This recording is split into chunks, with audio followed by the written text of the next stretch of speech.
Let me first start by saying that I am a huge fan of Scotty Kilmer. I am a subscriber. I have appreciated his insights tremendously over the years. And so I am in no way a hater. Probably 95% of the time, I really agree with Scotty Kilmer and his techniques and his approach. But the oil change video he did is it's something that there are areas where I strongly disagree with his approach. So let me talk about those briefly. The first is when he's jacking up the car.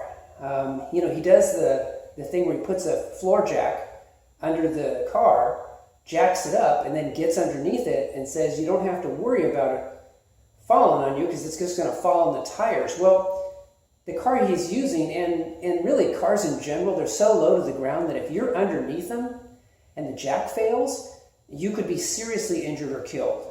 You really don't want to be doing that. Don't get under a car ever with just a jack that's been jacked up. Another thing is, if you jack up your car in the way that Scotty did in the video, the front end is going to be up. And that's not necessarily, depending on your make and model, going to drain all your oil out. I'm a firm believer that you want the car to be level when you change your oil. So that's one of the reasons, and I covered this in another video, but I believe in using things like 2x4s. If you drive your car up onto 2x4s, okay, you're going to have a little more room so you can get to the drain bolt and you can get to the oil filter in many instances, and your car is going to be perfectly level. Also, he talks about using one of these drain buckets. And, these things aren't terrible. I mean, they work. But if you can avoid just using a drain bucket and instead use one of these with a grate, I highly recommend using one of these oil drain containers, catch containers with a grate over it. That way your drain bolt is going to fall on the screen and not fall into the oil where you have to spend a bunch of time fishing around for it. Another minor thing is that Scotty talks about changing the washer on your drain plug. You don't really need to change it every single time. If your washer is in good, this is called a crush washer, and if your crush washer is in good shape, you can reuse it one or two times. It's when it starts getting crushed and looking thin, etc., you're going to want to replace the crush washer on your drain bolt. So I don't necessarily do it every single time. I do it probably once every 2 to 3 times.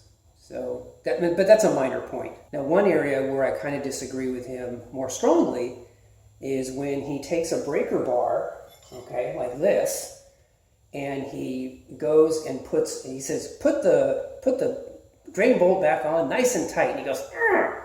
Well, the problem with that is that a breaker bar generates a lot of torque because it's longer, okay? And so the reality is if you're a big, strong football player, if you're an offensive lineman or defensive lineman, like you're a really strong guy, and you take a breaker bar and go, I'm going to put it on nice and tight. There's a good chance that you are going to strip out the drain bolt, okay? And so the idea is that unless you've developed a real feel, a lot of us have been doing oil changes many, many years. We have a real feel for how to just put on, 20, 30 pounds of torque just without even measuring it. But unless you've been doing it a while, I recommend getting at least a cheap torque wrench. This is just an inexpensive Harbor Freight, $10 with a coupon torque wrench, and I recommend, maybe even a better one than this. That's maybe $30 by Tecton, but this will get the job done. And this way you can make sure you put the right amount of torque on, whether your torque factory specs are 25 pounds, 30 pounds, 33 pounds, whatever. Starting off, you want to be putting the correct torque back on your drain bolt. I mean, let's be honest, guys. If you want your drain bolt stripped out, you can always take it to some super cheapy lube place and they can use a rattle gun or an air tool and they can strip it out for you. Another thing is that, Scotty did not stress the importance of eye protection. You know, you always want to protect your eyes when you're working on a car. You never know what can go wrong or what can just fall in your eye. You know, if you're underneath the car and you're working on the drain bolt, there could be a piece of grit and that could fall right into your eye. And, you know, it's just an unpleasant process. And obviously, you know, things can go wrong in more harmful ways too. So you always want to protect your eyes. Lastly, I don't see Scotty talking about when you have your oil filter, okay? And after you put your, you know, a little bit of oil around this seal here, you know, you want to actually add a little bit of oil right in to the filter itself before you put it on, before you thread it on. You don't have to completely fill it up, but the idea is when you turn the engine on, you don't want a dry start situation where you have no oil. And so this helps to alleviate that problem a little bit. Just put, you know, fill this up a little bit if possible. Some oil filters go on like that, so you're not going to be able to put a lot of oil in here. Some are more like this in their orientation on the engine, so you can fill them up a little bit more, you know, before you put them on. So that's kind of important. And then lastly, you know, generally you want to hand tighten oil filters, but there's a big caveat. A lot of people have different grip strength. So, you know, generally I can take and hand tighten it, turn on the engine and watch it and it won't leak. But there have been instances where I've put it on and I've thought I've done it tight enough and just a little bit of oil comes oozing out of it, okay, and then drips.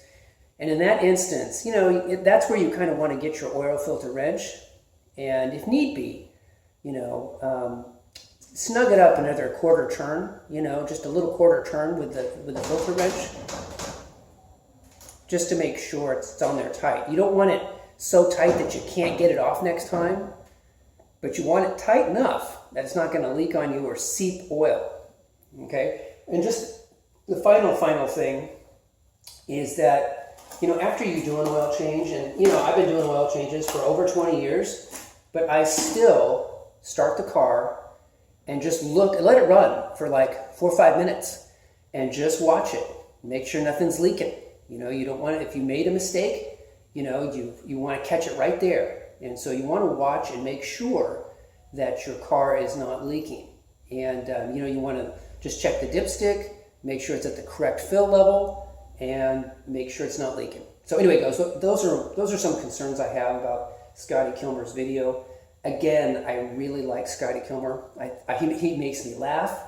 He's very knowledgeable, and I love his rebel attitude, okay? But in the oil change video he did, I have some pretty strong disagreements with the approach that he's taken. So anyway, just wanted to let you know that. And if you like my videos, feel free to like and subscribe. I'd appreciate that. And I look forward to talking to you guys in the next video.